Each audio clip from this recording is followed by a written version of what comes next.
What's up, everybody? It's Wednesday night's late night agenda. I'm your host Craig. I'm just fresh off recording a podcast with Cash Boyle and Dave Henry. Really looking forward to that one. That one should be going out to you guys tomorrow, so keep an eye out for it on the channel.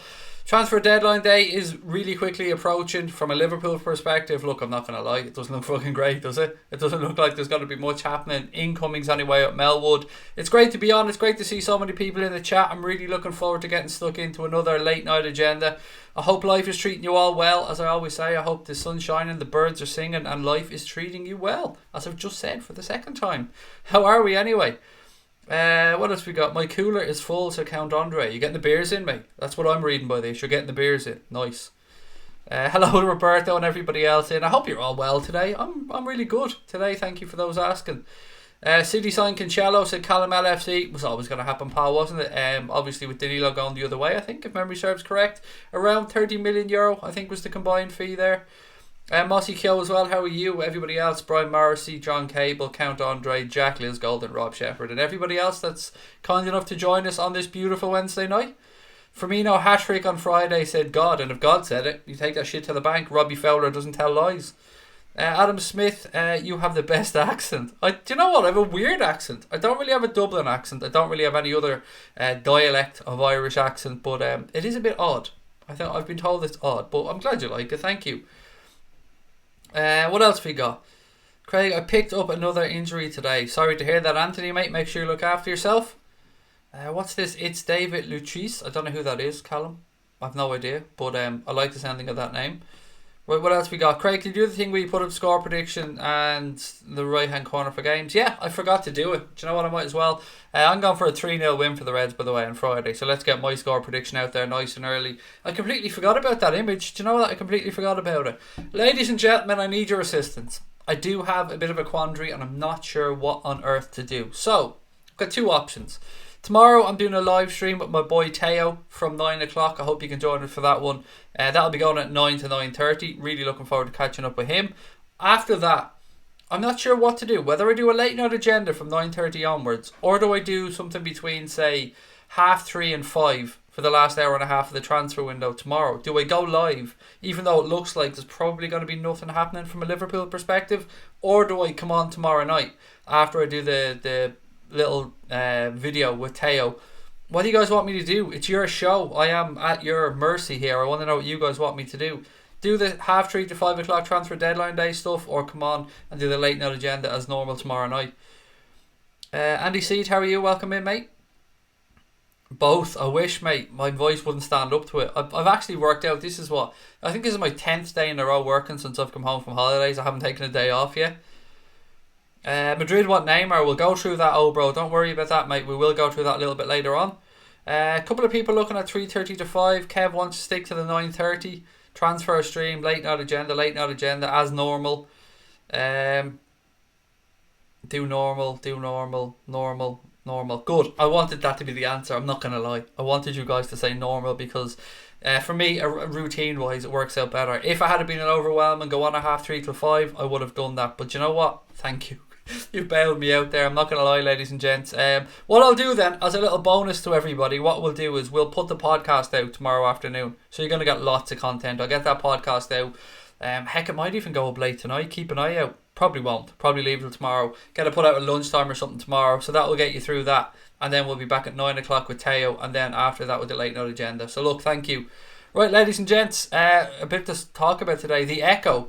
I read a headline in the Echo today that makes me smile and makes me furious at the same time. Obviously nothing but love for the Echo, not having to go with them. But the Echo posted something today saying, lack of summer business a worry, but don't rule out January. And I'm thinking, don't start. Don't start this shit already. We're only just getting over this window and you're already trying to build our hopes up for January. Now I know the good people at the Echo have a job to do, ladies and gents, but my God, come on.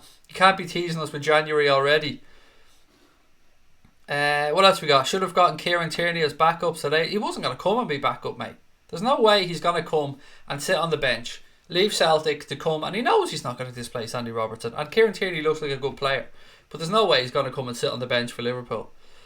Arsenal defo contenders next season.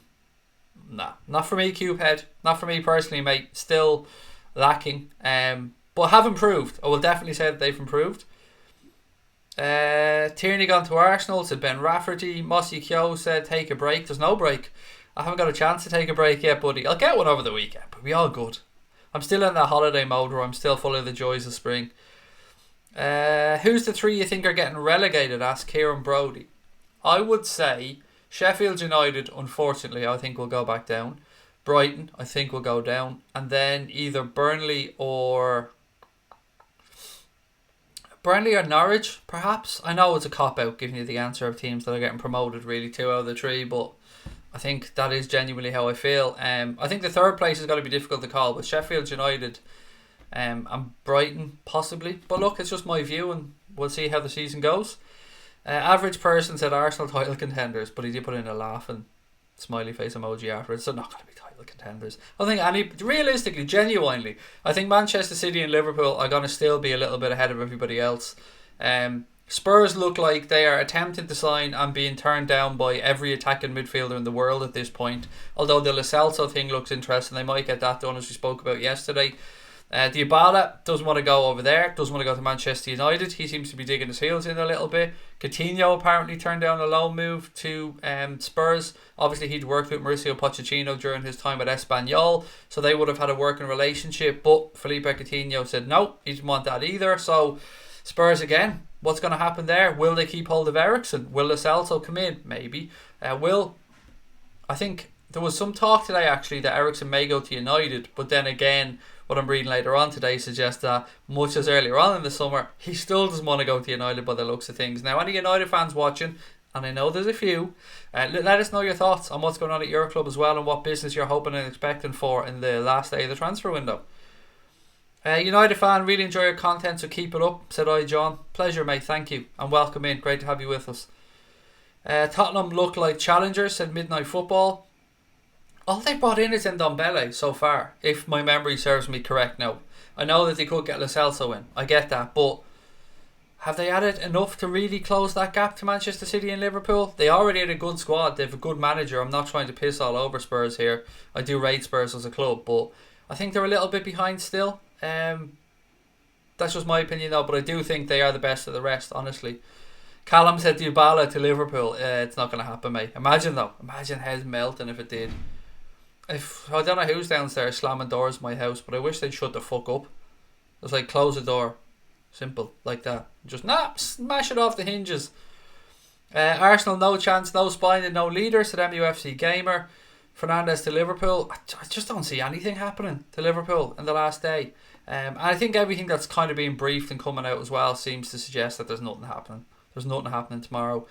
So Klopp was speaking, and he came out today and spoke about transfers, or the club's lack of transfer activity in this window. And I'm going to read you a statement that he gave from an interview with the club's website, so bear with me as I go through this.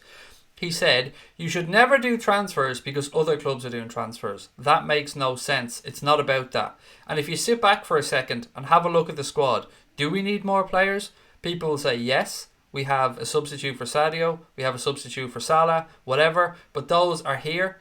So that you go and get a 1-for-1 replacement, a big signing. People think that players from other clubs, other countries are better than the players that we have here, and without really having the proof, because those players haven't played here or whatever else.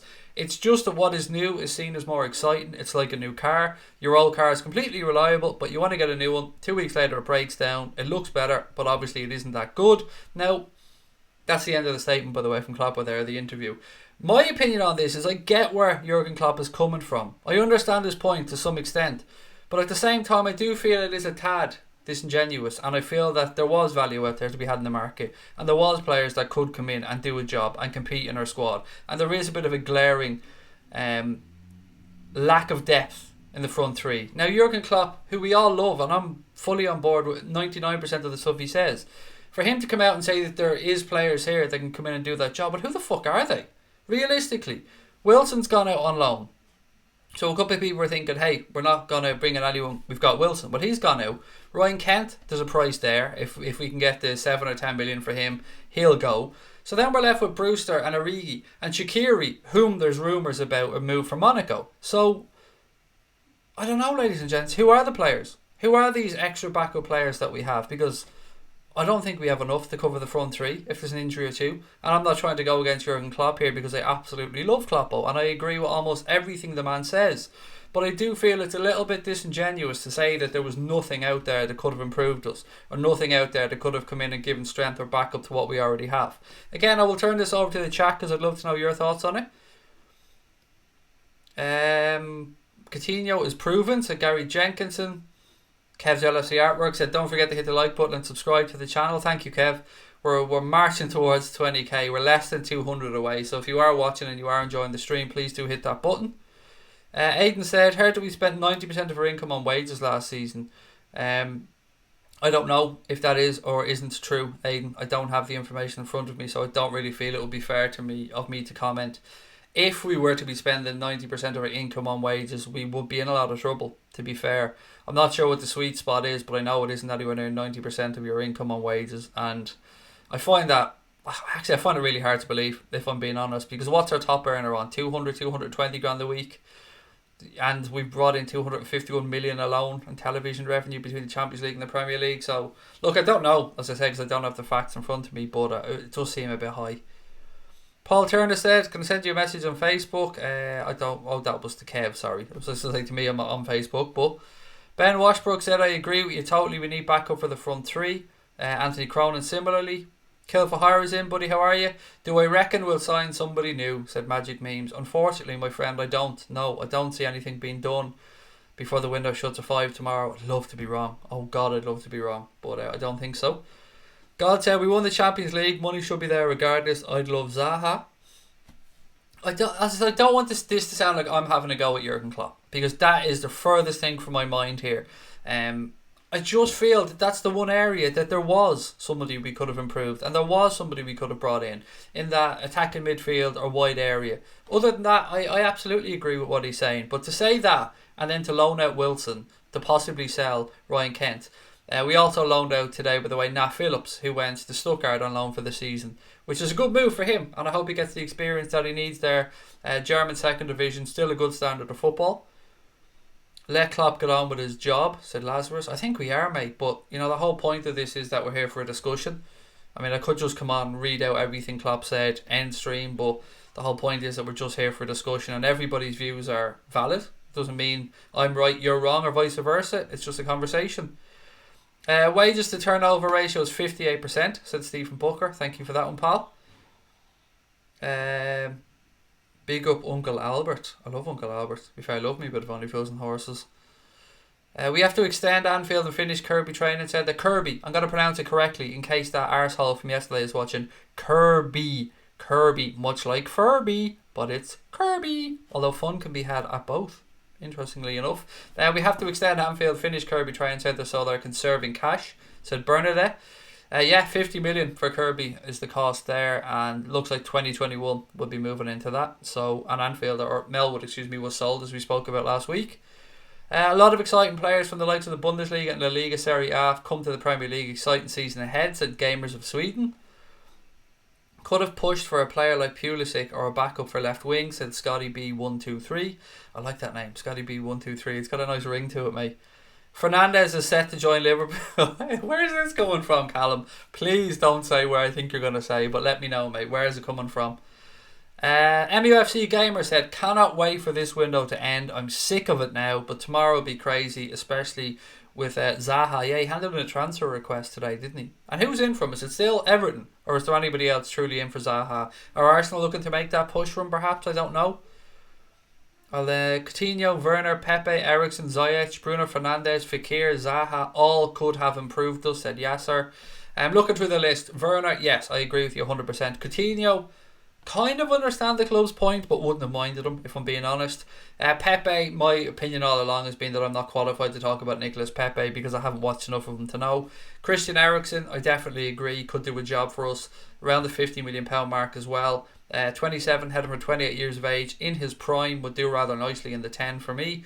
Ziyech would be a cheap kind of bargain basement option, I think. Fernandes is wanted by Liverpool, United, Spurs. I mean, loads of fans would welcome Bruno Fernandes to their club. Nabil Fekir didn't happen because his knees are made of Weetabix by the looks of it, or his knee is made of Weetabix.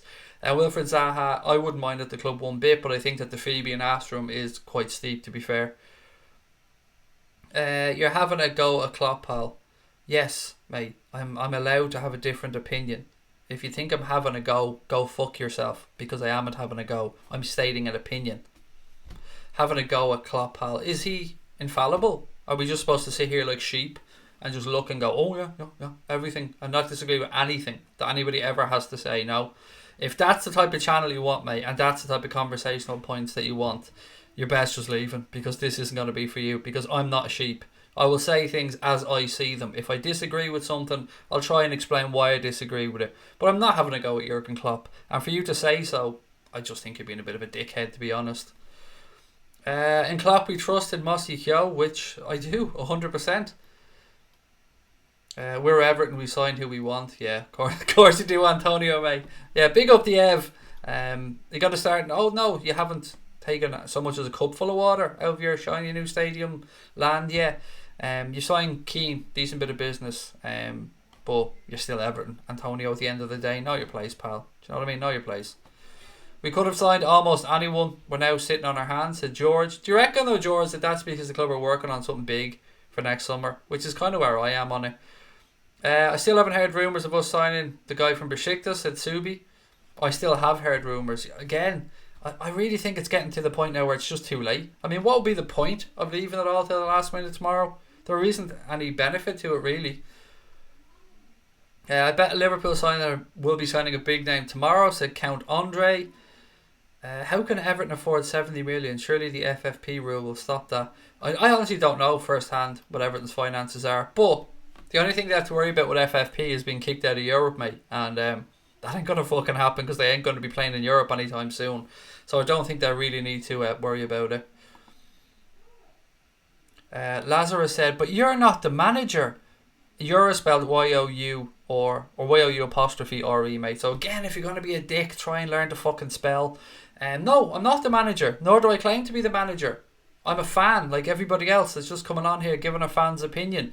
But if you think that everything that the club do is perfect and that nobody can be critiqued, mate, then I worry about you, because don't go through life that way. Everything is up for debate. Everything should be questionable. Doesn't mean that you're any less of a fan. It just means that you have your own mind and you're able to think. Shanzo said, I trust Klopp, but one good signing would feel so good. That's exactly where I am, Shanzo. That's exactly where I am. I trust Jurgen Klopp almost implicitly, but he's not above critiquing.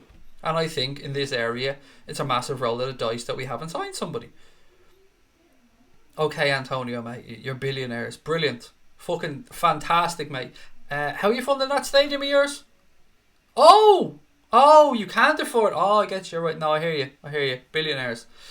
You're boring me now, Antonio, mate. Come on, banter, better. Lift it up, mate. I don't want you kept in the chat, because I enjoy this. But come on, mate, lift up your banter. You're not billionaires. You're our poor cousins from across Stanley Park. Be honest.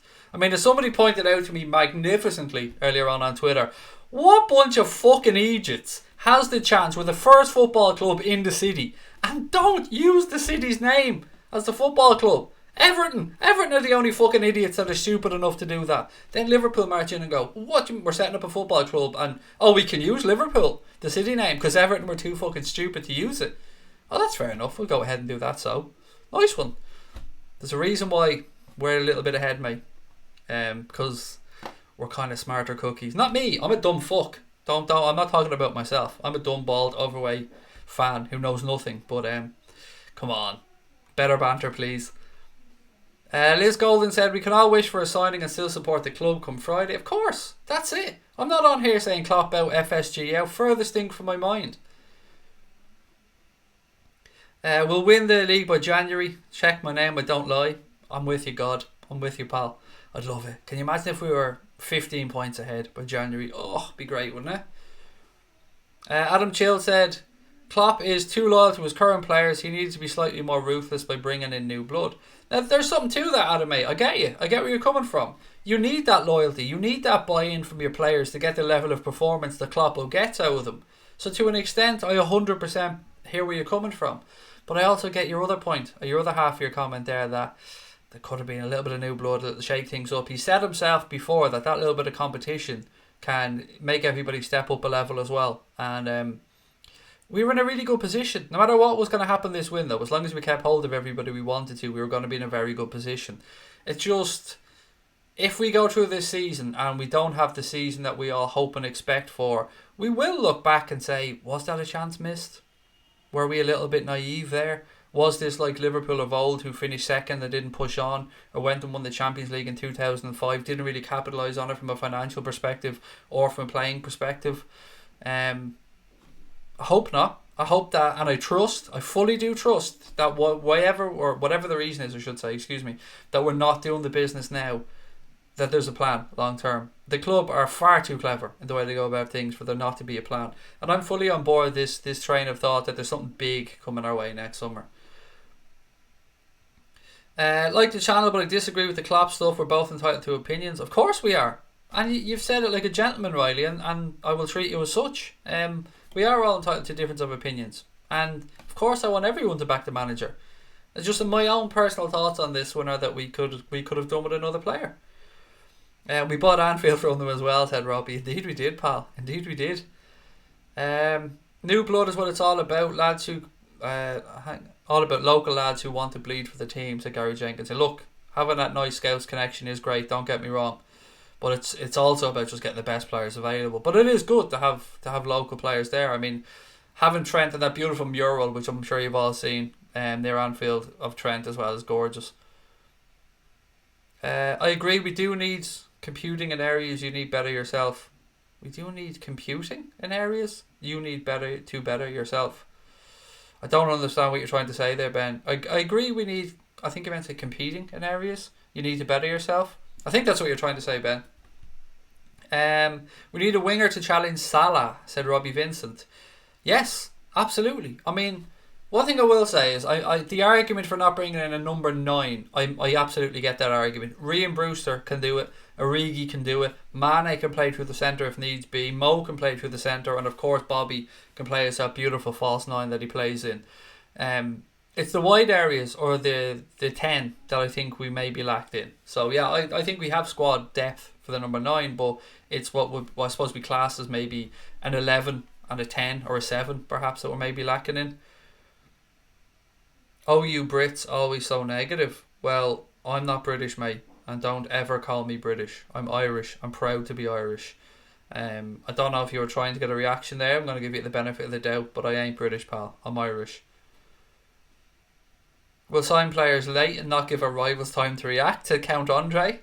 Mate, I'd love you to be spot on. I'd love to wake up tomorrow and go, what? Fuck, Fernandes, nice. But I don't think it's going to happen, buddy. Anyone seen the link about Marco Reus? No, but I mean he's far too often injured, Pat, to be seriously considered. On his day, when fit and available, an absolutely stunning footballer, but a little bit too injury prone over recent years. Happily Egg said, I think everyone at the beginning of the window, we all agreed we needed a backup left back and somebody for the front three. Larouci looks like he can do a job. Brewster can do a job. Klopp will improve the team. Now, Larouci came as a surprise to me, I'm not going to lie. I remember doing shows here a while back where I was just talking about Adam Lewis maybe being that option, but Brewster isn't a surprise. I think we all knew Brewster was going to come in. Well, let's say he took Daniel Sturridge's place in the squad this season. But we were still lacking last year and we still had that drop off. They're even allowing for young Brewster, who's going to be a superstar. I don't think many of us doubt that. I still think we're a little bit short. Everton are an older, more historic club. Respect your elders. How's that for banter? I'm liking it, mate. Well in. Respect your game, pal. I really do. I like Antonio. He seems like a really good fella. I like people that can come in, give it, take it, and be respectful. And Antonio, top lad. Really appreciate that banter, mate. Well in. Right, what else have we got? Guys, we should be happy. We're European champions. Lots of positives. Come on, baby. Fucking champions of Europe, man. How many? 6. 6-time champions of Europe, ladies and gentlemen. 6 times.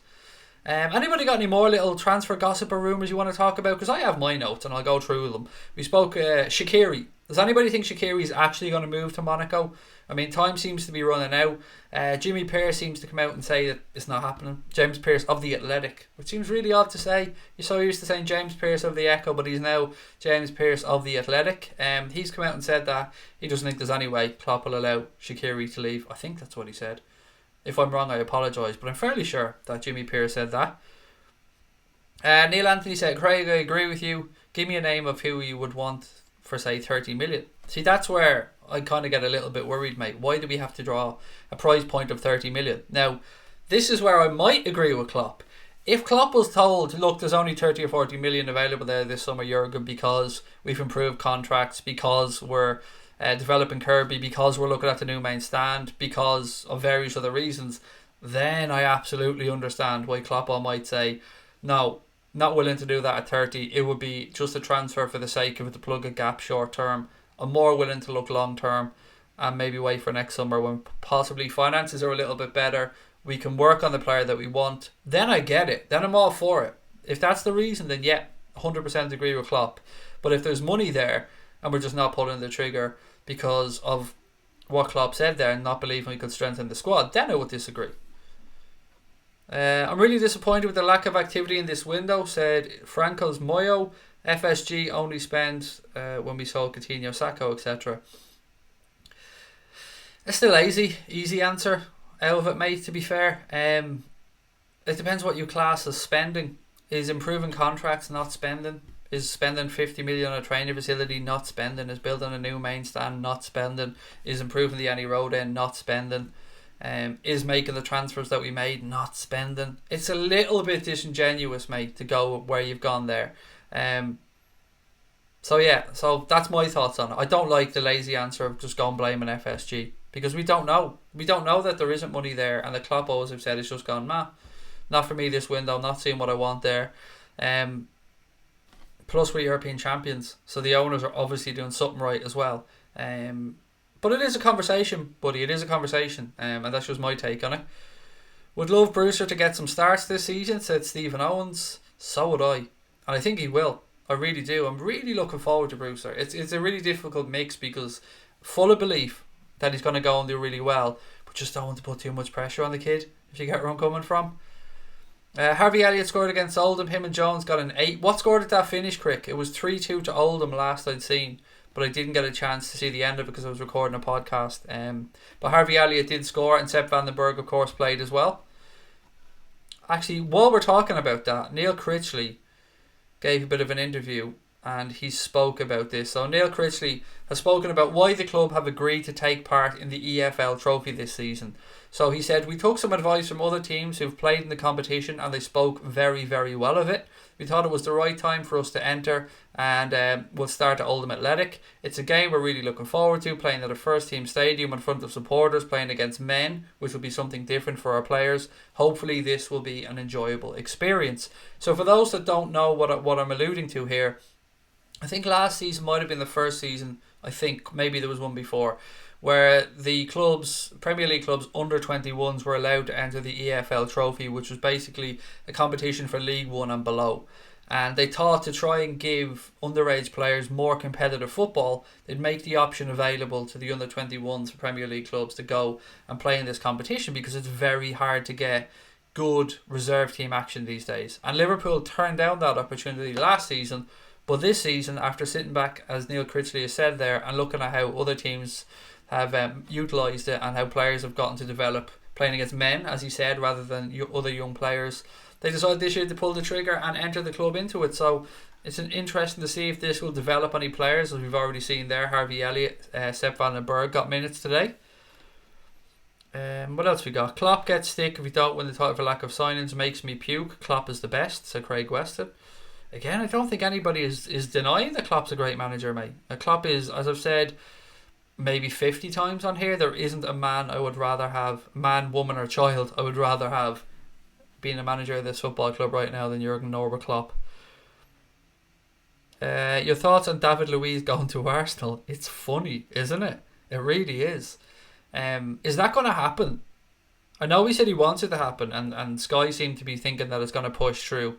Very interesting stuff.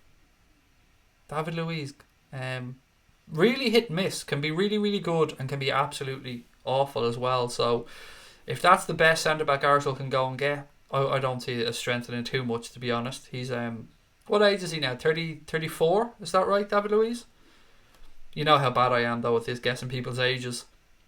Dylan said, Ryan Sessegnon would be perfect backup for Robbo and could also do a job as backup for Mane. What do you think? Linked to Spurs, Dylan. But I agree, 100%.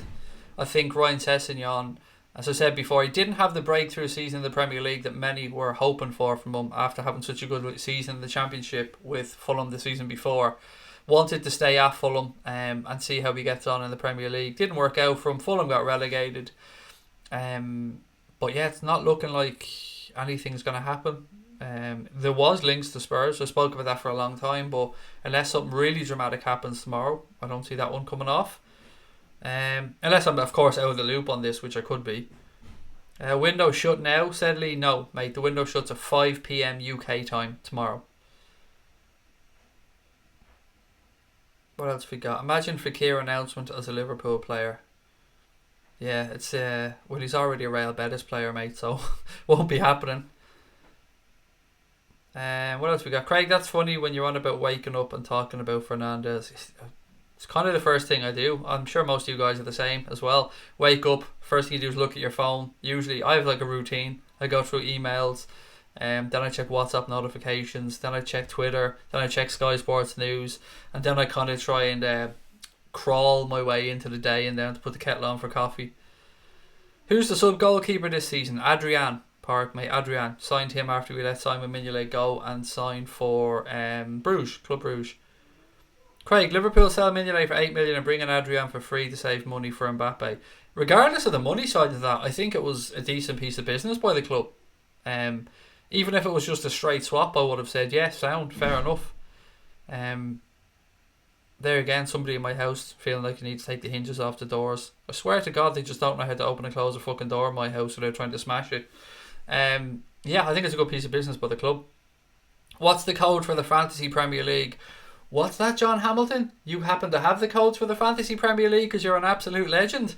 I don't have them to hand, mate, but I'm sure I know a man that does. A man that's armed to the teeth like Rambo when it comes to this information. Again, massive shout out to bloodhusky.com who are sponsoring this season's Fantasy Premier League, the Anfield Agenda. If you like bloodhusky.com's clobber, and I do, and they've sent me off a nice little package today for me and Connor and some stuff to give away as well. Oh, holla!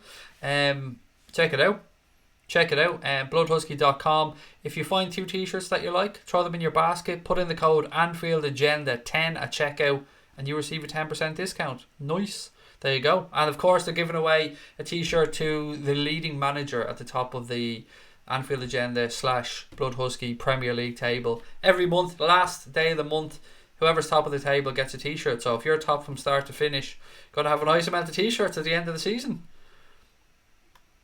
Lee Cattermole's a free transfer. A massive pass there, Sunderland, mate. Massive pass. There he is. Look at John Hamilton there. I knew it. Armed to the teeth like Rambo, as I said. Code to the leagues for those that are listening on audio. The regular Fantasy Premier League, sponsored by Blood Husky. The code to that is D for Delta, O for Oscar, both lowercase, 1999. And we also have a head-to-head league as well. And the code for that is 9 Romeo Hotel 29B. So all lowercase again when it comes to the letters 9 or H29 and B for Bravo. And again, thank you very much to John. What part of Ireland am I from? Now, mate, I suppose that the answer is Wexford, but I lived in Dublin. That's where I grew up. It's going to be Tracy. What the fuck is Tracy? Tracy. Has anybody else gone crazy up in this bitch? It's going to be a crazy transfer deadline day. A lot of panic buys, especially from United to Craig Adams. Look, a lot of people remember the code for the league as well, which I love. Well in. Just remembering it, like, nice one. It is easy though, isn't it? DO1999. It was a nice early league code, so it was easy to get a memorable one. Look, ladies and gentlemen, we're about heading towards half an hour or so into tonight's stream. Lots of time to go. Please do keep your comments coming. If you're enjoying the stream, you can see that number subscribe in the top left hand corner. We are edging towards 20,000 amazing subscribers. If you're enjoying the channel and this stream, please do hit that subscribe button. Give us a thumbs up. Tell your friends about us. Share the stream. Do whatever you like. We won't do you for copyright. Chop it up. Lash it out there into social media land. Do what you want with it. We're not going to come chasing you. Down with door slammers. Oh, stop, mate. Honestly, I swear they're going to go down one day. There's going to be cracks in the glass. Who would have thought such a little dude and my son Lucas would have such a powerful door slamming ability? Do I stream all matches for LFC? Well, we do watch alongs of all matches, Speedy 27. We don't physically show the games, mate, because that would be breaking copyright rules, and we try and play by the rules on the channel, but we do watch alongs of every game, mate. Yes, and for the Norwich game, we'll be starting again half an hour before kickoff on Friday, so hope you can join us for that one as well. Klopp's teamwork on biomechanics, perhaps. They've checked other players out and our players come out better. We have a top atomic scientist evaluating our players, and it will figure in buying players, said Bernadette Farrell. Some good points raised there, Bernadette. We do have a very good sports science and sports nutritional team as well. Yes, I can't disagree with what you said. Maybe they have looked at those analytics and those numbers, but it's also quite hard to get the numbers from opposing players, I'd imagine. I'd imagine some of that stuff is kept in-house by the clubs. You get certain things like how much distance they cover in the game and stuff, but I suppose some stuff will obviously be kept under wraps. Cancelo gone to City, which we spoke about a little bit earlier on. Thank you, Connor, for posting that in. Is it 30 million? And Danilo, is that the right thing? Casper said, any podcast coming? Yes, recorded one just before this, mate. It's going to go out tomorrow afternoon at lunchtime, so keep an eye out for that one. Make sure you've got your notifications turned on. It was myself, the amazing Cash Boyle, and of course Dave Henry as well. The amazing Dave Henry. He's no more or less amazing than Cash. And we spoke about the transfer window a little bit. We looked ahead to the game against Norwich. We gave our predictions. We picked what we think will be the starting 11. And we probably touched on a few more things as well that I just can't remember because I don't have the agenda open in front of me. 24 hours left. Can we sign anyone? There isn't 24 hours left, mate. There is 18 hours and 53 minutes, I think, as things stand. Do you have the code for the safe in Klopp's office? Yeah, it's 12345, Stephen. He's very good like that. He makes it easy for us. Please talk a little about VAR in the league this season. Yes, no problem, Count Andre. You swear you were looking at my notes, mate. I actually have a piece on this ready to go. So thank you for leading me seamlessly into that one, buddy. Right, so the club have looked to clear up the VAR situation ahead of the Reds' opening fixture against Norwich in the Premier League on Friday. And I just want to state that all of this information, in case you don't take it in here and you want to have a look at it later on, it's available on liverpoolfc.com. Go over there, check it out on the club site and on the social media accounts as well. They've published this information. I just want to read through it because I know a couple of people have questions on it. And thank you, Count Andre, mate, for leading me into it. So, VAR communications at Anfield will be made via a combination of announcements over the public address system and written messages on the two electronic scoreboards. A dedicated stadium announcer and scoreboard operator will be situated in Anfield's control room, and they will have access to live VAR information feed.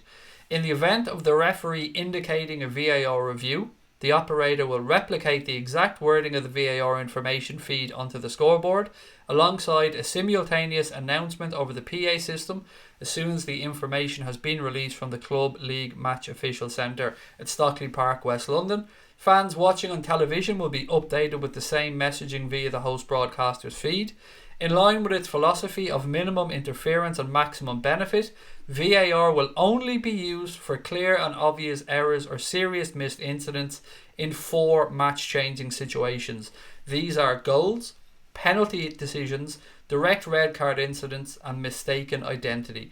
There will be a high bar for VAR intervention to maintain the pace and intensity of the Premier League matches, and VAR reviews will only be communicated to fans in the stadium and on the TV match feed where there is a delay in play paused by VAR or an overturned decision. Whew, thank fuck I got through all that. I'm not going to lie, there was a lot of information there to get through, but look, I think the real thing that we need to know here, basically, if we can just condense this down, They're going to be on the scoreboards inside Anfield. The information will be displayed on there. It'll be also given out over the TANI or the public address system. And the really important thing here is the line, and I'll read through it again. In line with a philosophy of minimum interference, maximum benefit, VAR will only be used for clear and obvious errors or serious missed incidents in 4 match-changing situations. Again, these are goals, penalty decisions, direct red card incidents, and cases of mistaken identity. So just 4 real things there that the Premier League are going to be using VAR for. And also every single goal will be checked as well by the VAR officials afterwards. So it will definitely get to a point where we're going, yay! Oh, hang on. Yay! Hopefully. And not too much of the yay and the, fucking went all Man City there. Yeah, so hopefully it's implemented properly. And there's some other new rules as well that we spoke about. There's the new substitutions rule where players can leave the field at the nearest point of exit. There's the stuff about opposition players not being allowed in a wall, or I should say attacking players not being allowed in a wall or within, is it 3 metres? I think it's 3 metres or 1 metre of a wall. What else have we got? There's the incident where if the ball hits off the referee, it'll be a drop ball. There's a few other little bits and pieces. The goal kick, another one as well. Of course, the goal kick no longer has to leave the 18-yard box. Yeah, I was dreading reading through all that information, but thank you, mate, for reminding me of it as well. I'm looking forward to watching the cameras they have installed, said Crick. I noticed the ball does not need to leave the penalty area from a goal kick. Yeah, this is good. I like this. It was one of those rules, Stephen, that used to drive me demented. You see goalkeepers all the time trying to take a quick goal kick, and what would happen was the opposition attacking player would cop onto it and try and close down really quickly, and then the defender would step inside the penalty area knowing that all that was going to happen was it was going to be retaken. And now if they're caught with their pants down, they're caught with their pants down, and it should lead to some more good attacking play. Hi Craig, what's your main source of transfer news? I kind of just pull it from a bit of everywhere, mate. I kind of just do a bit of a Google. I have a look on the Echo. I have a look across other media sites as well. I just Google, really, mate. I don't have any tipsters. I don't have any, as I've said all along, I have zero inside information. I just have the access to the same information as everybody else, and I just try and pull out what I think is topical or worth having a conversation around it and bringing it to you guys each night. So I wish I had inside info, mate, but the honest answer is I just don't. VAR would have been awarded Monaco versus Arsenal last year. Much needed championship points there, said Yasser. Yeah, look, there was a study done, I don't think it was of last season, I think it was of the season before. Again, I keep coming back to Paul Tompkins' brilliant book Mentality Monsters here, but there was a study done, I think, in conjunction with Paul Tompkins. I think it was the University of Bath, and it might have been Opta or somebody else.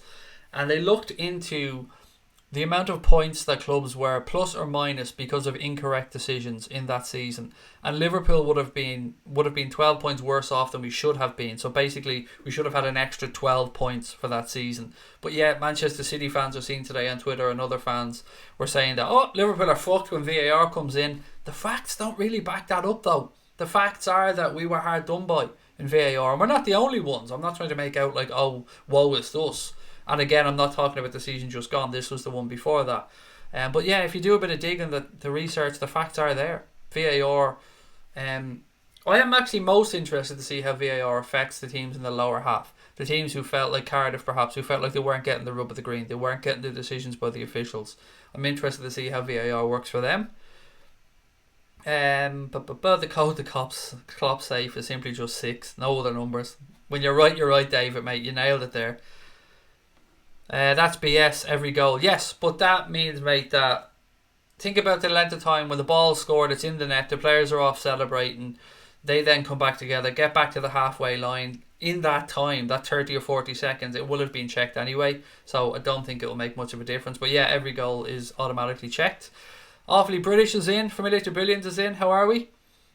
What's this pro surfer we had? Yes, we brought him in to give a bit of a pep talk, I think, a German surfer. I think it was more about breathing exercises and stuff like that and how to deal under pressure, Benjamin. I think I touched on it, might have been the night before last. But yeah, Klappo just, again, sometimes it's the smallest little ounce or little degree of an edge at top level sport, and why not? If you can take some information from somebody who's been successful in their field and they have their own techniques for dealing with stress and pressure, then why not give it a bash? Craig, do I think Spurs will get the Dybala, said Roberto. No, I don't. I have more hope, Roberto, as well, mate, that they don't. I think the Dybala wants to stay at Juventus, but I also have a bit of an inkling, Roberto, that maybe Dybala, if he doesn't end up in the Premier League, could end up in PSG if Neymar goes to Barcelona or Real Madrid, as has been rumoured today as well. I wonder perhaps could PSG come after Paulo Dybala there. It looks like Lukaku's going to Inter as well, by the way. Looks like that's close to being agreed.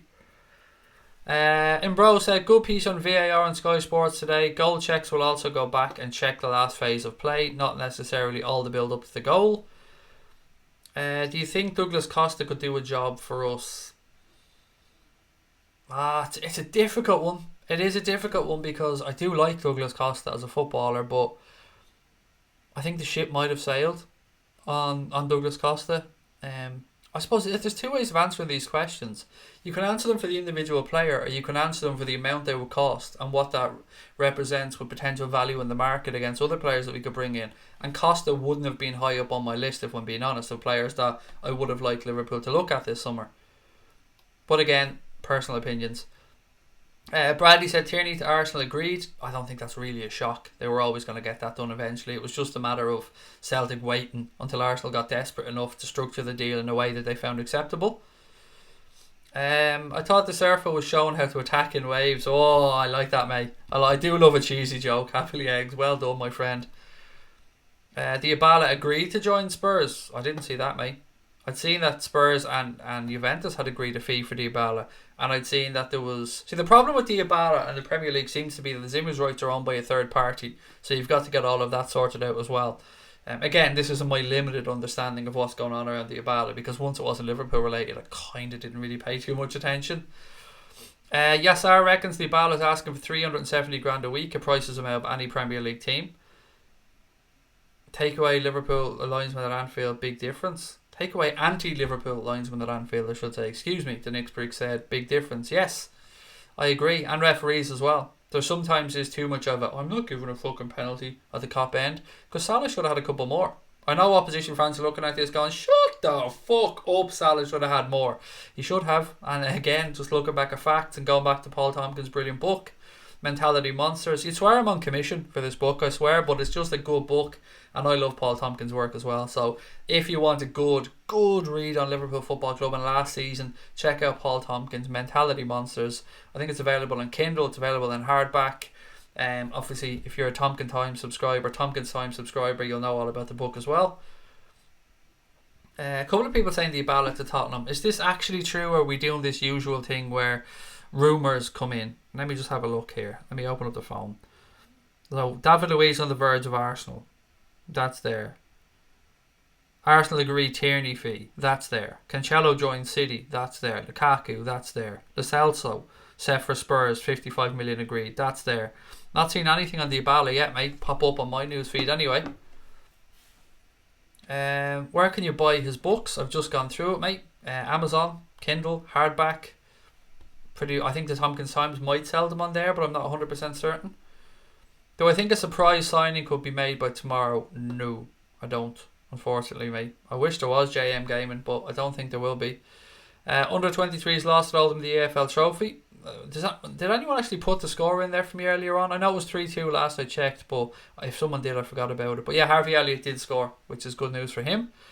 Boya said, just finished an intense game of Monopoly, which I won. An intense game. I'm not going to lie, mate. I'm one of those fuckers that I'll throw the board on the floor out of anger if I lose. Charlie Austin to Man United? Surely not. Jesus, surely not. Have you seen Steven Gerrard make a stream film on Amazon Prime? I've watched some of it. I haven't watched all of it. Katie should have had a penalty against Leicester, said Andre Spence as well. Liverpool to beat Norwich 5-0, said Cars TV. Welcome in, buddy. I think it's the first time I've managed to say hello. 3-2, said Christopher Berner finished. Thank you. And Casper as well. Thank you. Jay Kismet said, Malcolm would have been a perfect signing and at the price for another Brazilian to join Brazilian contingent we already have. Is he good enough? That's what I question. Obviously went to Barca, didn't work out, and then he went to Zenit. I don't know. Is he good enough for Liverpool, mate? I remember when he was at Bordeaux, he was linked to Liverpool and he was linked to Spurs, and neither of them pulled the plug. They both pulled the plug. Neither of them pulled the trigger on the deal. Roma thought they had him, and then Barcelona came in out of pure desperation and signed him. And now look, didn't work out from there. Just goes to show you how scattergun Barcelona's transfer approach has been in recent years.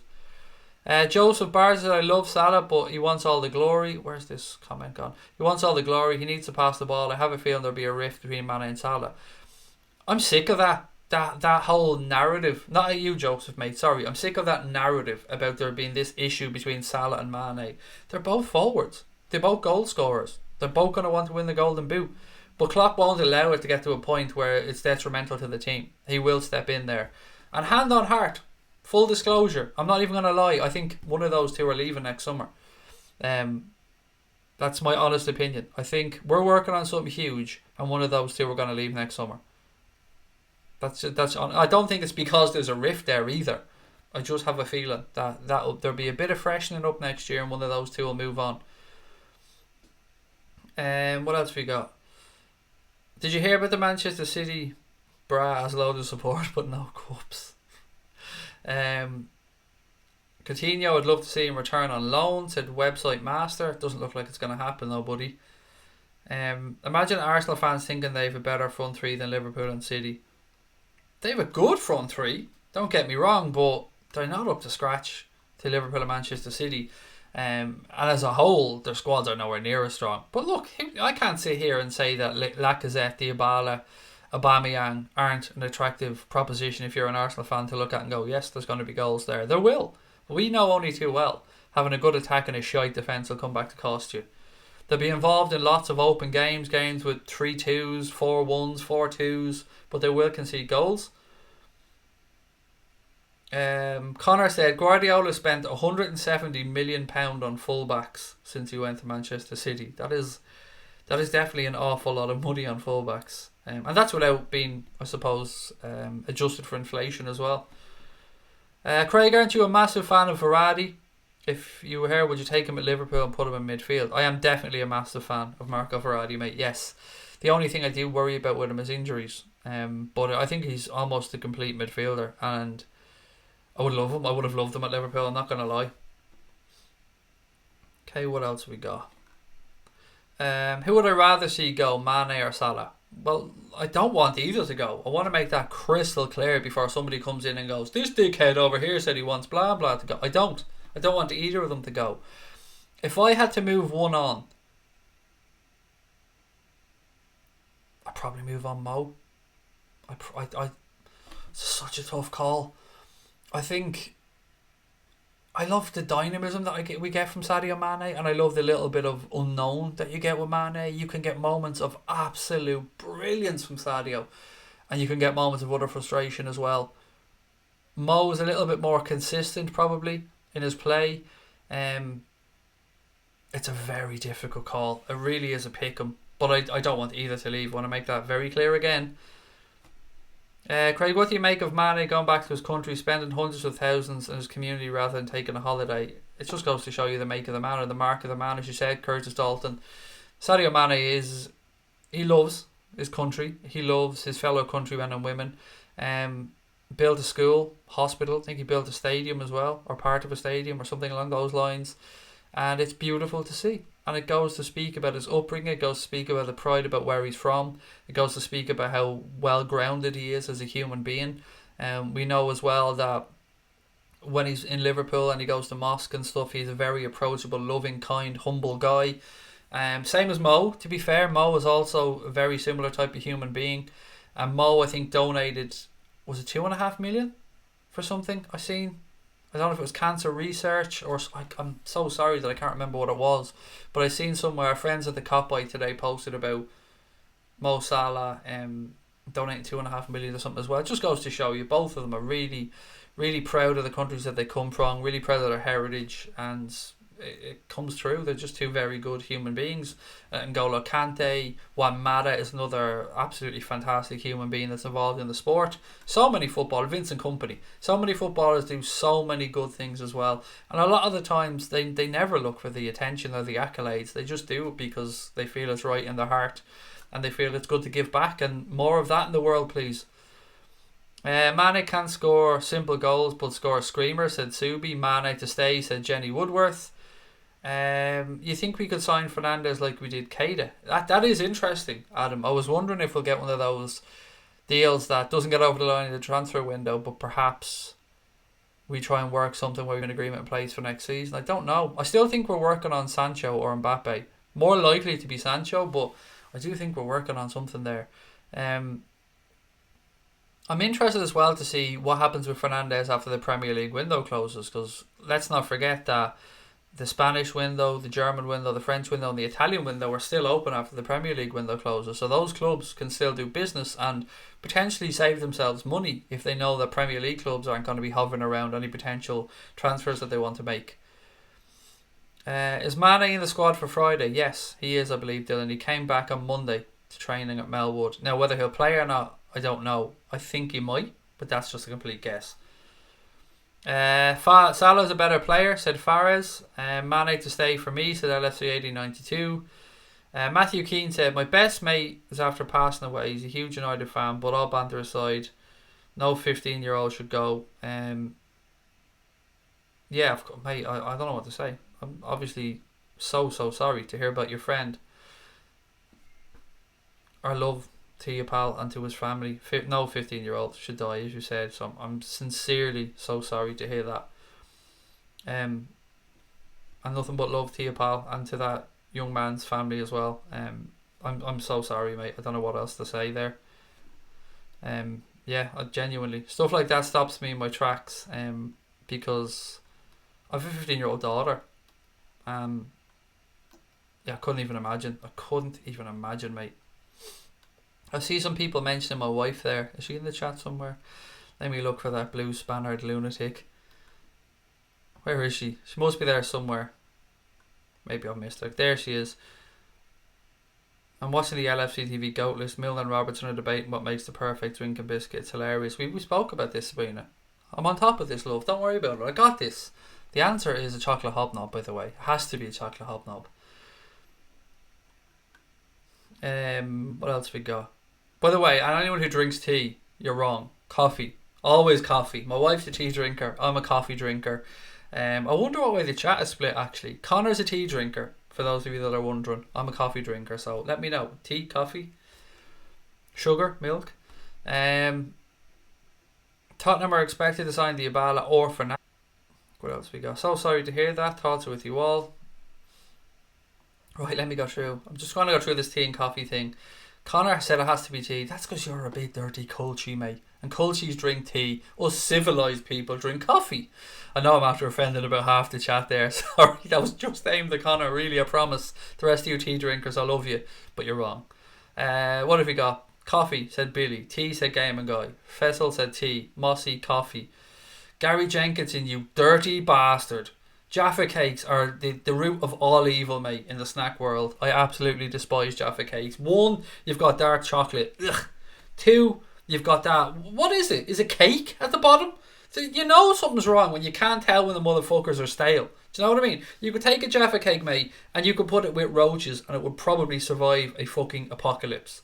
That's how much I despise those little orange bastards. I hate them. And I love orange flavoured chocolate and stuff, but I despise Jaffa cakes. Oh God, I'm getting so worked up here over Jaffa cakes. Anyway, coffee, tea. That looks like a fair hot chocolate. Nice. Instant tea is really nice. Loads of sugar needed though. I take 1 sugar in my coffee. I'll drink tea if there's nothing else going, but coffee is the way. Coffee or fuck. Coffee can fuck off. Excuse me, Mr. Richards. You know I love you, pal, but don't you be dissing coffee, man. Coffee gets me through the day. Fabio Cannavaro, Luka Modric, both Ballon d'Or winners. Who was better? Oh mate, that's an almost impossible question to answer. Different, not generations really, but sort of. I loved Cannavaro though. Growing up, I have to say, I think Cannavaro was one of the best defenders of a generation. But Modric was class as well. Coffee and tea, said Richard. Having both, why not? Coffee for Roberto. Ribena for Gaming Guy. Nice. Obviously for me, when it comes to anything non-warm, it's the Diet Chav, the Diet Coke, Coca-Cola. If you're watching, what do I have to do? Do you know what I mean? Do I have to crawl? Do I have to beg? Man needs Diet Coke. Man has a habit to keep up. Quality of biscuits has gone downhill. The size of them as well. I mean, the size of them, Jake, is. Don't even get me started on shrinkflation. This is not a subject you want Craig to be having a go at, because I'll get too wound up and you'll probably hear me swear more than ever before. What's this have we got? William Skegoy, excuse me if I mispronounce your surname, Sarah, said whiskey all day long. I don't go too well with whiskey, mate. I'm not really a drinker anyway, but if I was to go on the shorts, be vodka or Bacardi. But the last time I drank whiskey, I ended up asleep in the front garden. That's the truth. Yeah, whiskey and me, they just don't go hand in hand. But thank you for the super chat, buddy. Really appreciate it. Don't forget, those of you that are doing super chats and stuff like that, there is those new little emoji things as well. Oh look, another fucking genius there. Golds galore. Bateson, is that you? Yeah, it is your dad. And he says, go to bed, dickhead. It's too late for you to be up. Golds galore. Mate, I've probably scored more goals with me Mickey than you will ever score in your life. Goals galore. Would you fuck? Even your name is atrocious. Your banter's shite. Your name is shite. Your avi is shite. I'm guessing pretty much most things about you is shite, mate. But again, mods, come on, get your shit together. Any Bateson comments, just fucking boot them out straight away, because it's the lazy man's way out. It isn't Bateson. Bateson wishes that I'm the Divock Origi of this Bateson debate. Just put it that way. Except I'm not. Fanta. I like a bit of Fanta as well. Lilt as well. Prime Roberto Carlos or Robbo. I mean, come on. Robbo. I can almost hear people going, you want now? You want now, dickhead? Yeah, no, look, that Roberto Carlos free kick will go down in folklore, won't it? What's the rumours about Shaqiri? There is links that he may go to Monaco on loan, mate, but Jimmy Pearce, formerly of the Echo, now of the Athletic, has come out and said that that's not going to happen. Why get Mbappe or Sancho when we have Salah? Because maybe, mate, one of them may move on. That's the thing. Plus, if you're talking about either of those guys, Sancho or Mbappe, you're talking about two young footballers as well. Whereas Salah and Sadio are just going into their prime years. So you're almost future-proofing yourself as well by looking at that good, established young talent. 2 sugars of milk for UK beats. Jam Mallows and Sidona are Club Orange. Jam Mallows are alright, mate. I'm with you on that one. Sidona, when I was younger and I first started drinking alcohol, I drank cider. I think like a lot of young people perhaps. And ever since, I've never been able to touch Sidona again. Club Orange, I'm with you. Except I prefer Rock Shandy. Everyone know what Rock Shandy is, by the way, yeah? I'm imagining most UK and Irish people know what Rock Shandy is. But for those people that are watching outside of the UK and Ireland who don't know what Rock Shandy is, right, basically, you get Fanta, say, and you get a fizzy lemon, and you mix them. And that's called a Rock Shandy. You can buy it over here as a can, an individual thing, but usually if you're out and about, you get a pint glass, you get a bottle of fizzy orange, a bottle of fizzy lemon, throw them together, beautiful. Summer's day, pint glass, ice, Rock Shandy, heaven. Sit back and feel that diabetes just come on slowly. Obviously I'm not making a little of diabetes there, by the way, that wasn't my intention. I'm just saying there's a lot of fucking sugar in that drink. What happened to chocolate chip cookies? Have they shrunk? I'm not really a massive fan of chocolate chip cookies, mate. I'm more of a shortbread man. But everything has shrunk, mate. Everything. And the quality of ingredients has gone down as well. Don't get me started. I'm telling you. Connor's heard me go off on one about shrinkflation before. And it is a real thing. And it drives me demented. I remember, I think I've told you guys this story before. So in Ireland here, and in most places I think, you get a 2 litre bottle of Coke or Diet Coke in the supermarket. I remember going one day and seeing 1.75 litre bottles and going, what the fuck is up here? So me being me and me being my nosy inquisitive self, I rang Coca-Cola Ireland and I said, what's the story here with this 1.75 litre bottle of Coke that's pretty much the same price as a 2 litre bottle of Coke, but that isn't a 2 litre bottle of Coke? And their answer was something I'll never forget. They said, oh, consumer demand was that they didn't want these big clunky 2 litre bottles and people wanted less. So we came out with the 1.75. What? Motherfucker, what? People said, do you know what I want here, Coca-Cola? I want less Coke from me wedge. So this big dirty 2 litre bottle, if you could just take that down to scotch, make it a 1.75 litre, charge me roughly the same amount. I mean, that's what we all want here, surely. So for this period of, let's say, 4 or 5 months, there was this little dance where Coca-Cola pretended that that's what everybody wanted, and then very fucking quickly the 2 litre bottle came back and all was good with the world. And then Iceland came back in and they brought a whole new thing into my life. A 3 litre bottle of Diet Coke. A 3 litre bottle. Now that's for rare occasions where you know you're getting through the entire bottle. Do you know what I mean? Because I don't drink bottles very often because I don't like them going flat. But yeah, Coca-Cola 1.75 litre bottles. Come on, put that shit in room 101. That can fuck right off. Now I've had my little rant for the day. Mule, I haven't tried that one. Lemon puffs, I don't like them. It's not the lemoniness I don't like, Gary. It's the puffiness. It's the puff pastry. Not a fan. Coke is fizzy. Indeed it is. It's a very astute thing to notice. Well done. Coke is fizzy. Gary Jenkinson worked at Coke. Hook a brother up. Do you know what I mean, Gary? If you've got it in there, pal, let me know. Bovril. Never tasted Bovril. Never tasted Bovril before. It's just an excuse to reduce costs and maximise profits. Indeed it is. That is all it is. Are you a flat earther, Craig? I'm basically thinking that you're calling me a prick there, mate. Do I look like a fucking flat earther? Do I look like somebody who doesn't believe in facts, doesn't believe in science? Because I think Coke didn't want the 1.75 litre bottle of a 2 litre bottle, suddenly now you're lumping me in with the fucking flat earthers? Come on, man. Of course I'm not a flat earther. Anybody who's a flat earther really needs to have a look in the fucking mirror here, seriously.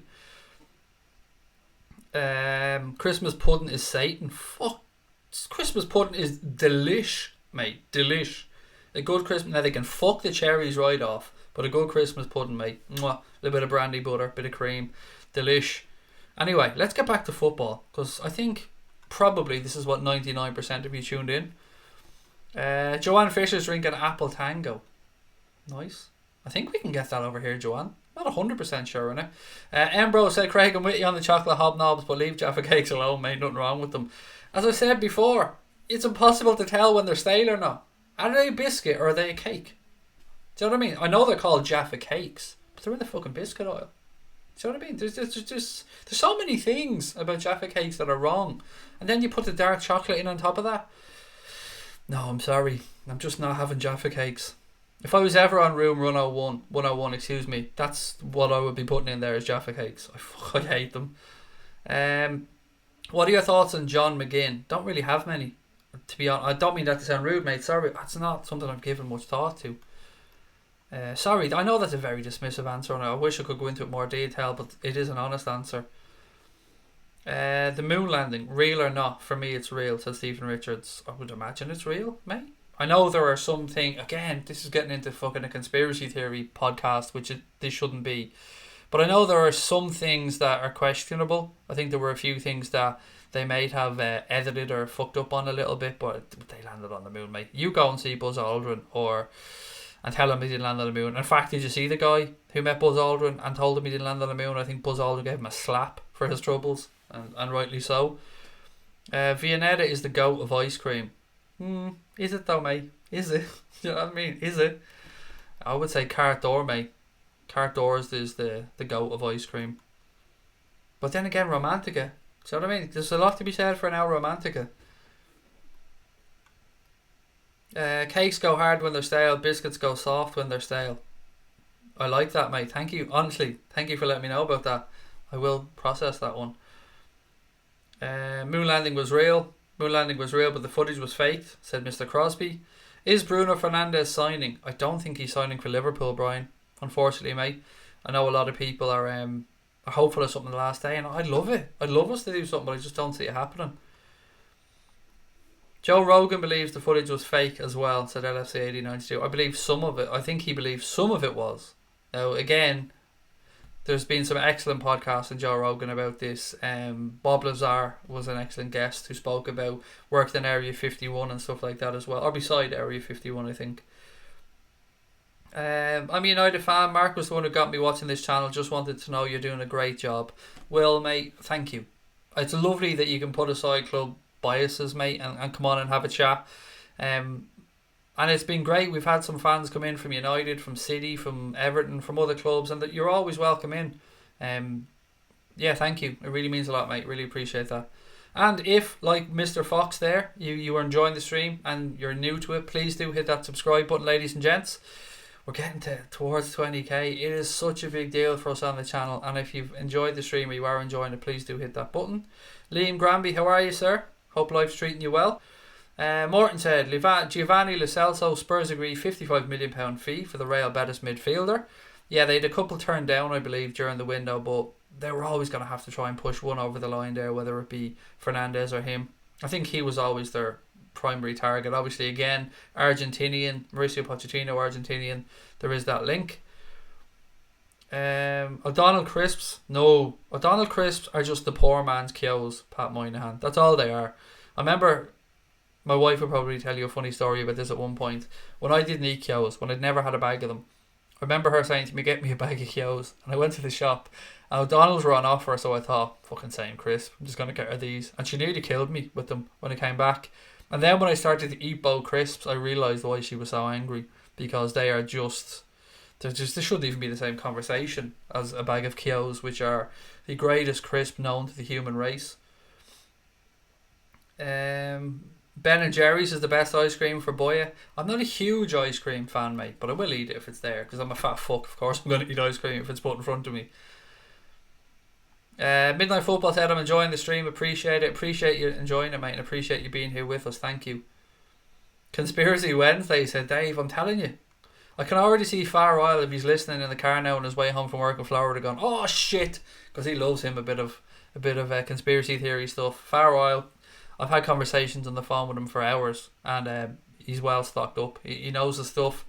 Right, Craig, not taking the piss, but do you think you should ever do a meetup with Bateson?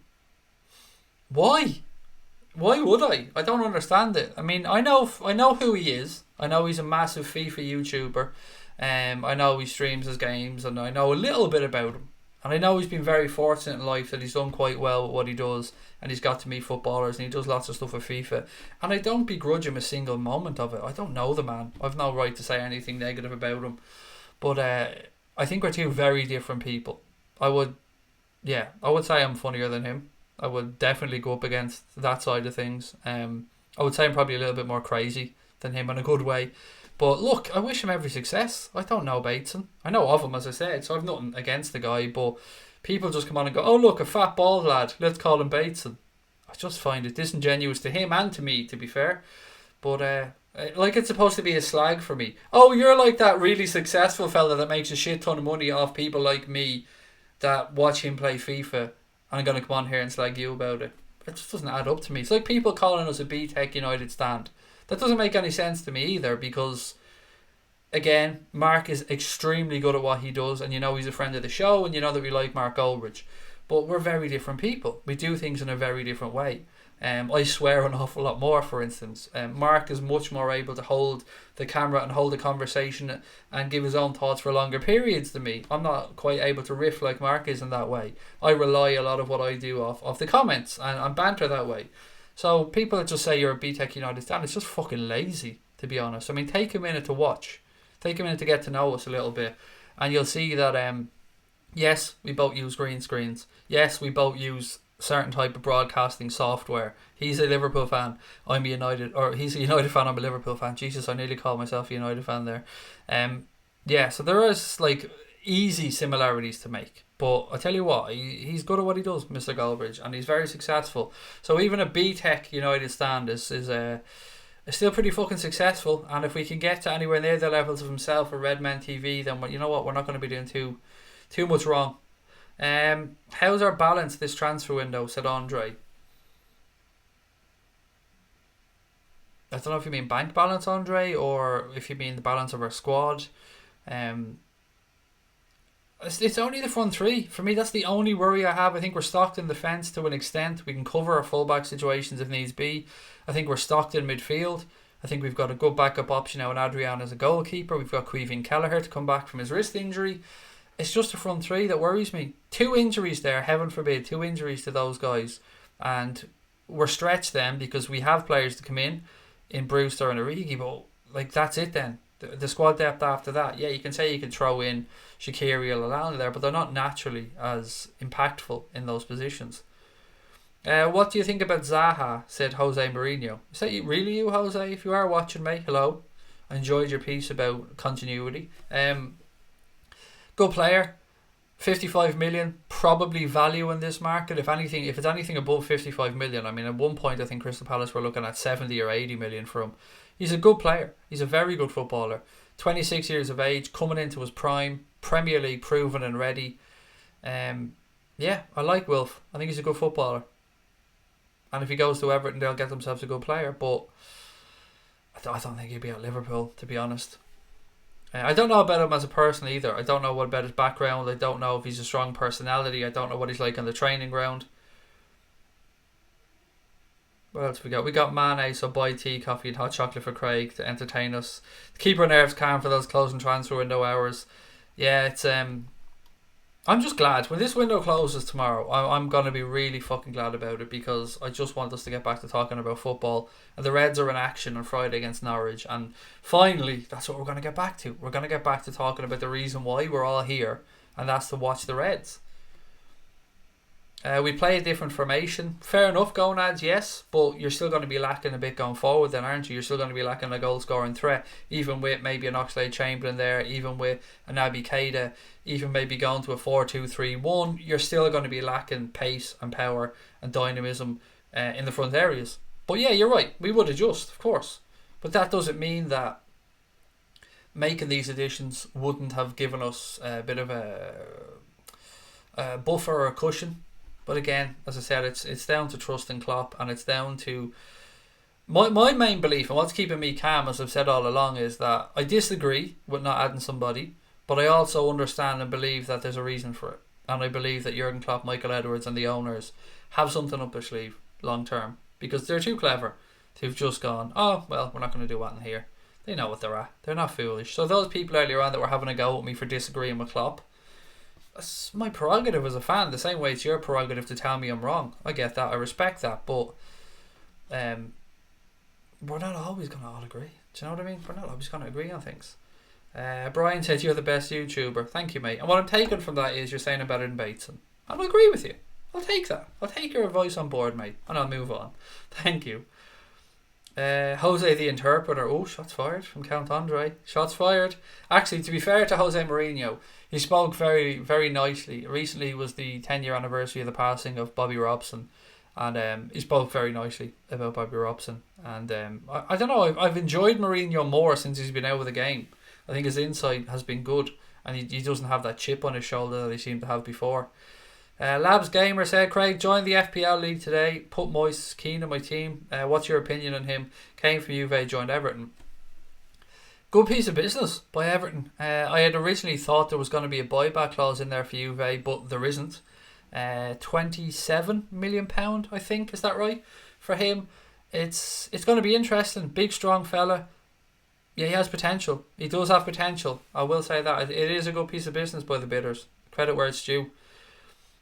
Joshua Pritchard said, Craze, Palace rejected the £70 million bid plus Cenk Tosun for Zaha. Is this a new one? Because I know that there was talk a while back that Everton offered 55 million, Cenk Tosun and the other guy, what's his name? I keep forgetting his name. Initials JM. Anyway, him. And then Everton came out and said no such bid went in. We did make a bid of 55 million, which was rejected, but we didn't make the second bid of Cenk Tosun and whoever the other guy is that I keep forgetting. I keep going to say James Maddison, but obviously it's not him. McCartney, is that him? James McCarthy? Might have been him.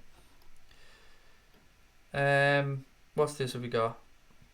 Bruno's already had his medical, said Steve. Would you relax now, Steve? Come on, mate. Surely at this point you've got to give up the ghost, mate, and know that Fernandes isn't signing. Mourinho looks 10 years younger after leaving United. It was like prison for Mourinho, the gaming guy. He did age very quickly, mate. He did. Do you think that your channel will change as more subscribers subscribe? It's something I've been thinking about a lot, Santino. I'm not going to lie. A lot of what we do is based off interaction, and it's going to be harder if we get bigger. I'm not going to lie about it, but we're going to work hard to make sure that we can be as interactive as we can, because we built the channel from being live and from the interaction with people who are kind enough to come in and comment. So I hope we can keep that vibe the same going forward. And one thing that will always I won't get up my own arse. No matter if this channel becomes successful, I'm not the type of person that will suddenly think my shit doesn't stink. I'm forever questioning myself. I'm forever reassessing my views on things, and I have come from a lovely family that will let me know very fucking quickly if I get up my own arse. But it is something I've thought about, Santino. It's a good question, and one that I've chatted to Mark about as well. Is obviously he runs a successful channel that has grown. I said, Mark, look, how do I go about becoming a BTEC United stand? And he talked me through it step by step. Do you think this is James Milner's last season with us? The lazy answer in me, mate, wants to be this will come down to whether Leeds come up. But the truth is, I hope not, because I really like having James Milner at the football club, and the man is a machine. I mean, lives the life of a professional athlete, as we know, doesn't drink, loves a little drop of Ribena to celebrate. But it's I hope he's here for a while. I like James Milner. He's been a great addition to the squad.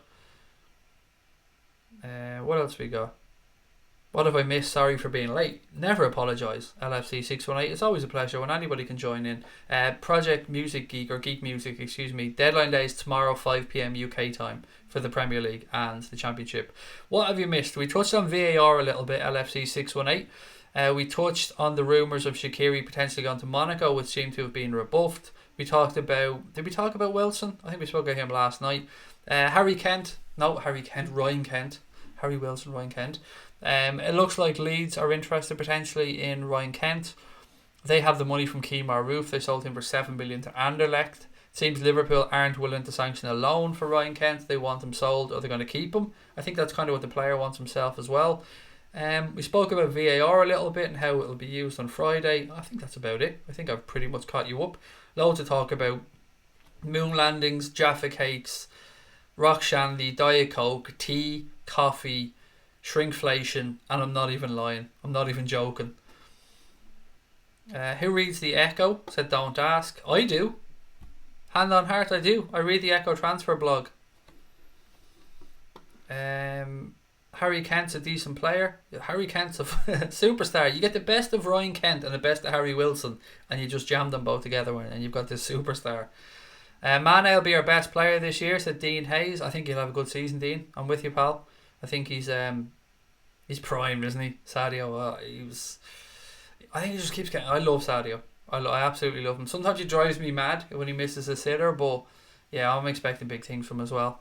Joshua Pritchard said, Craig, can we get 35 million plus? I'd be happy for Liverpool to sell him. Who's this for? Joshua, mate. Sorry if I'm getting confused. I don't know who the 35 million is. Iñaki Williams to Man United, I'm getting worried. I hope we could have got him. Honestly, if they sign Iñaki Williams, I'm not worried. Iñaki Williams could be a very good player, but he's still very raw, and he will need to develop. And you're talking maybe a couple of seasons, 18 months, I think, before he'd settle in, he'd see the best of him. But there's a footballer in there, and I'm surprised I wasn't more interested in him over the past year or two. Keep Harry Kent and sell Ryan Wilson. Yeah, fully with you on that one, mate. We're just a little bit of this, a little bit of that sprinkle here.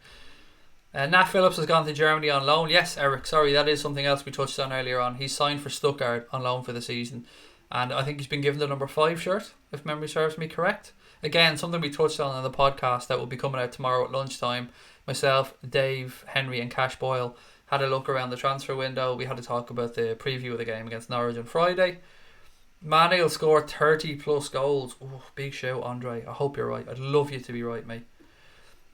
Joshua said I was talking about 35 million plus for Shaqiri. Yes, I think your figures. I think you're pretty spot on, mate. Yeah, wouldn't be bad, would it? But it was a loan, if memory serves me correct, mate. The Monaco thing. I don't think it was a sale, and I don't think it's happening. But I think you're probably right in and around the 35 million mark. Just seen Bruno Fernandes and his agent going into the Shankly Hotel, said Limo. We don't use the Shankly Hotel. Shh, we don't use that when it comes for a transfer business like that. Great hotel, by the way. Definitely worth a visit if you're ever in the city. Do you think Salah was clinical enough against Manchester City? No. Santino is the honest answer. But I'd rather he missed them in the Community Shield than he missed them against Norwich on Friday. I want us to go and hit the ground running, but I suppose that there's a train of thought that you've got to be in the right place and you've got to create those situations, and Salah looks sharp. in all areas except his shooting boots against City. But the link of play with him and Bobby at times just looks sensational. Roberto said, update Craig, Dybala played today and scored, was given a captain's armband after Douglas Costa posed with a pic of him hugging Dybala with a caption, season 2019-20 loading. Yeah, it seems like, mate, he's a player that wants to stay at Juve. And if you're a Juve fan, you're looking at that, I don't know how to say it to feel, but I would be quite happy to see a player fighting to stay at the club. We've seen it with a few players at Liverpool over the years as well. Jordan Henderson obviously being the one that springs to mind first. Craig Challoner said, first time ever in the Premier League we've managed to consolidate after finishing second. No jibing or jewing us off. That has to be seen as progress. Keeping hold of the players that got us into that position, Craig. Yes, there's a lot to be said for that, and continuity, as I've said many, many times. And to go into a transfer window and not have to worry 1 minute about losing Sadio Mane, Roberto Firmino, Mohamed Salah, Virgil van Dijk, Fabinho, to not have to think about losing any of them. And no, it's brilliant. I enjoyed that part of this window. Fernandes is in my room reading transfer rumours, said Andre. Good, keep him there, mate, till the window closes tomorrow, will you? Will Mane be ready by Friday? Asked Nanker. I believe so, but whether he starts or not, I'm not sure, mate. Again, this was something that divided opinion on the podcast we recorded earlier. I think Cash believed that he might be ready to start and Dave didn't, or vice versa. And maybe Origi will get the nod. I think actually Dave thought Origi might get the nod on the left-hand side, and we might see Mane, if needs be, for the last 25 or 30. But Sadio Mane is a fit dude. So I'd imagine a week in training, after 16 days off, he should be available, I would say. But again, it's whether Klopp wants to risk him or not. I think we need a midfielder who can carry the ball up. We have Keita though, said Brian Dunnigan. Yeah, and we also have Oxlade-Chamberlain as well, mate. Who's definitely gives us what we were lacking last year. Both those players, as you've said. Score prediction for Friday, said Santino. I'm going 3-0 to the Reds, mate. Might as well go balls out. It's the start of the season. Ronan said, what do I think of Cancelo? Good piece of business by Manchester City. Definitely an improvement over Danilo. What rumours are there about Shaqiri? He was linked to the move to Monaco, but it was quickly batted away, Brandon, by James Pearce and a few other journalists. My prediction is Liverpool first, Manchester City second, Arsenal third, and Chelsea fourth, said Project Greek Music, excuse me, mate. Project Greek Music. Chelsea and United are the ones I find most difficult to gauge this season with regards to what they'll do. And I think Spurs will be in the top four. I'd be amazed if they aren't. But yeah, I find it really difficult to gauge how Chelsea will be and United. So I'm very intrigued to see how they start the season. What's your preferred midfield for Liverpool? I think Hendo, Fabinho and Oxlade-Chamberlain, asked Joseph Barca. It depends on the opposition. So let's go Friday night as an example. So we're playing at home against Norwich. I'd like to see Fabinho.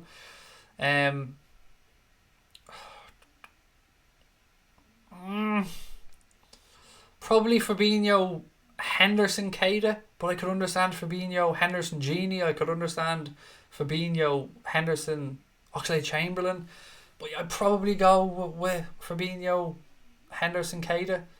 But oh God, we have an abundance of options in midfield, I think it's fair to say. And at home, we should be on the front foot, so allow Henderson a little bit of freedom as well to push a bit further forward. Brian Dunnigan's going for a 5-0 win. I like it. Love the show, said Dean Hayes. Thank you for the super chat, mate, and thank you for the comment. And again, great to have you with us. Really appreciate the kind words. What have we got? We're inching there. Every single subscriber counts. Don't forget to keep hitting that button, ladies and gents, and press subscribe if you have enjoyed the stream. Bill ZMUFC said, yep, I agree, Craig. Doesn't look like United's doing much business. Lukaku going out by the looks of a Billsy. What's your thoughts on that one, mate? It looks like Inter have finally come to a fee that United are happy with.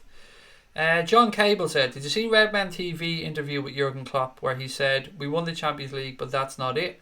And if you're ready to dream again, then come this season. I think it's aimed at the supporters. I did see it. And again, as usual, great work from the guys at Redman TV. Yeah, it's a rallying cry, and he's right. And Klopp isn't afraid at times to stand up and tell us supporters when we need to get our finger out of our arse and when we need a bit of a shake-up. And it's one of the reasons why I think we all love him. But yeah, I did see it, and it was very good. Diet Coke, as part of me, is the poo of bacteria, literally. full sugar every time, said Luke. I get you. I understand the whole aspartame or however it's been. I've looked into it. I've done my own little bit of research on it. But at the end of the day, mate, we're going outside. We're breathing in fumes. We're eating stuff full of chemicals. We don't live the healthiest lives if you live anywhere near a city or anything either. So if it's Diet Coke that kills me in the long run, so be it. Yeah, I live a pretty, obviously apart from the shitty diet, I don't drink, don't take many drugs, if any drugs, no drugs, don't take any drugs, don't smoke, so a little bit of Diet Coke, why not? Do you know what I mean? Why not? Do you rate Shaqiri highly, or do you think he'll need to improve? I think he's a decent squad player, but I wouldn't bat an eyelid if we sold them or loaned them. I think at 13 million it was a no-brainer. It was an easy transfer to make and the right move to make. But I also think if you could double or treble your money on him a year later, now it's too late in the window, by the way. Sorry, now I think it's too late in the window. But if we're going back a few weeks ago and you're offered 35, 40 million, there's definitely, I think, a conversation to be had. I remember an interview with Klopp as well where he said there's still more to come from Origi and there's still more to come from Xherdan Shaqiri. And it'll be interesting to see how that unfolds as the season goes on. Right, what have we got? Brian said, good evening all, missed a little bit there, chatting fantasy football with his mate Billy, who's an Arsenal fan, who will be warming up for his first show next week. Yes, those of you that tuned into the Fantasy Premier League show yesterday, sponsored by bloodhusky.com, well, we called it like Fantasy Football for Idiots, I think, episode 1. From next week it will be Brian and Billy that are taking the lead on that, and I will be there to just read them out comments basically and keep the conversation moving. But yes, looking forward to it. And again, another plug for Blood Husky. I think if you go over to bloodhusky.com and you like the t-shirts over there, choose 2 of them for yourself, put in the code Anfield Agenda 10, all capitals, and you'll get 10% off. And there's a sale on there till Sunday as well at bloodhusky.com. I must mention that or Joe will go mad. There's a sale there, so do check it out. There's a package coming over to myself and Connor, even a little something for my little dude Lucas, and I think there's a few freebies in there for us to give away as well. And don't forget, our competition on Twitter is ending on Friday night. We're going to announce the winner after the Norwich game. Our good friends at footy.com, have given us this season's home shirt to give away to one lucky follower over there. So all you have to do to be in with a chance to enter is go over to our Twitter page, at Anfield Agenda is our account name. There's a pinned tweet up there. All you have to do is retweet that, make sure you're following ourselves and footy.com, and we will choose that winner and announce it in the post-match show on Friday after, hopefully, we've got our first 3 points of the season against Norwich. And loads more stuff to go as well coming up. We're going to be trying more giveaways as the year goes on. You guys know we worked with 3 Retro, Score, Draw, and a few other people last year. 12 men as well with giveaways, and we're going to try and bring more and more on as the season goes on, because who doesn't love giving away stuff? I love giving away free shit.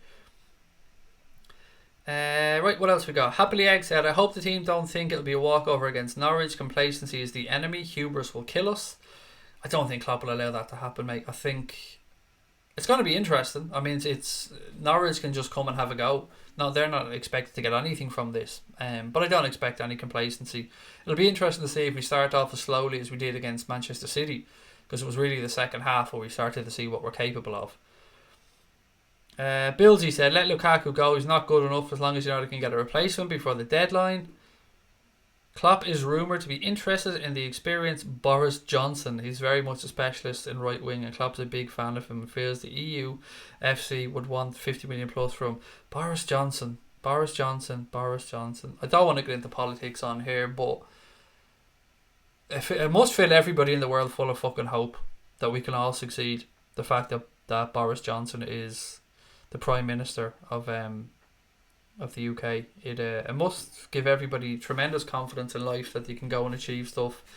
If El Bojo has managed to become, I was going to say president, Prime Minister, yeah, it's a mad situation. Where do you think United will finish if we sign a midfielder of quality? Asks Will Fox. Definitely the top 4 is there to be had. I think it's between yourselves, Arsenal and Chelsea, stating the bleeding obvious. I think Spurs will get in the top 3, and then it'll be Liverpool and Manchester City in whatever order. You've got a chance. Will. It depends how the manager can gel the players. It depends on injuries. For me, mate, the whole thing around United is the manager. I don't rate Ole Gunnar Solskjaer. I don't think he is good enough for that job. I don't think he's the man Manchester United need right now when they're going through an obvious rebuilding phase. Could you call him a statesman? I don't know. The club, he's adored by the fans, understandably so. But is he what they need, what you need, full-time going forward, to push Manchester United on, to try and claw your way back up to the very top table of world football? I have my questions on that, and I don't think he's up to the job, and I don't think he has the credentials to deserve the job of a club like Manchester United. But I'm also a Liverpool fan, so this fills me full of fucking optimism, mate, that you guys will crash and burn. And look, like Mark says to me when we talk all the time, we can have banter, we can have fun. You don't want us to succeed, we don't want you to succeed. But at the end of the day, it is a rivalry built on mutual respect as well along the way. So, in short, I think Solskjaer is going to drag you motherfuckers down. And, you'll be in a fight to get Champions League football, I think, this year. But I say that from a nice, warm, friendly place. Liverpool should get Sancho, said Ellis Maitland-Price. Could be the plan long term, mate. Could be the plan. Will you be streamer for the last day of the transfer window? No, we did a vote earlier on, Brian, mate. I asked, did you want me to come on tomorrow between 3:30 and 5 for the close of the window, or did you want me to come back on at 9:30 for the late night agenda? And it was pretty much unanimous to come back on at 9:30. I will be on at 9 o'clock as well tomorrow with Teo, who's a friend of the channel, who'll be coming on to say hello. So interested to hear Teo's thoughts on the window and the league ahead. Do you think Oxlade-Chamberlain should start on Friday to get him back to his brilliant best for the rest of the season? I'd like him to, yeah. I really am a fan of Oxlade-Chamberlain. Will he be quite match fit enough and sharp enough to start? Maybe get 60, 70 out of him. Boris Johnson is here. How are you? Bojo? What hat have you got on today? Brexit or no Brexit, mate? Deal or no deal? Project Greek Music said a few years ago apparently Tesco burgers were donkey meat. It's not anymore, they have to change it. I can't comment on that, mate, because I don't know. Wasn't it Findus, I think, one of those companies that had some horse meat scandal at one point in their lasagnas or something like that? Just don't rugby tackle people, Boris. Yes, especially young children, mate. Especially young children. Hello Craig, what's new? Who haven't we bought yet? Lots of people. Handy bean Andy, I mean the list of who we haven't bought is quite long. Is the Adrian transfer real or fake? Oh, it's 100% real, mate. He's a Liverpool player. Yeah, he came in to replace Simon Mignolet, who signed for Club Brugge. Signed on a free transfer. His contract was up at Manchester City at the end of June, and he's now a Liverpool player. And yeah, good piece of business by the club. Been a great stream. Been talking about conspiracy theories in football. Yeah, it's been a weird one. These sometimes happen. Sometimes we go off on little tangents like that, and look, there's only so much transfer stuff we can talk about, and there's no competitive football taking place till Friday, so sometimes we are killing time a little bit. We'll get Champions League football, or will United get Champions League football? Sorry, said Brooklyn Egan 1234. I would 50-50, mate, would be my honest guess on it. I think it's probably a 50-50 show. Where would you put the United defence in the top 6? You retracted that. I don't know if you retracted it because you want to ask it again because you think I've missed it, but I'll answer it anyway. The last LDBC Slayer Part 2. Part 2? Where was Part 1? What the fuck happened to Part 1? Anyway, in answer to your question, mate. Shaw, Aaron Wan-Bissaka, Maguire and Lindelof. Are we going with that as the back 4?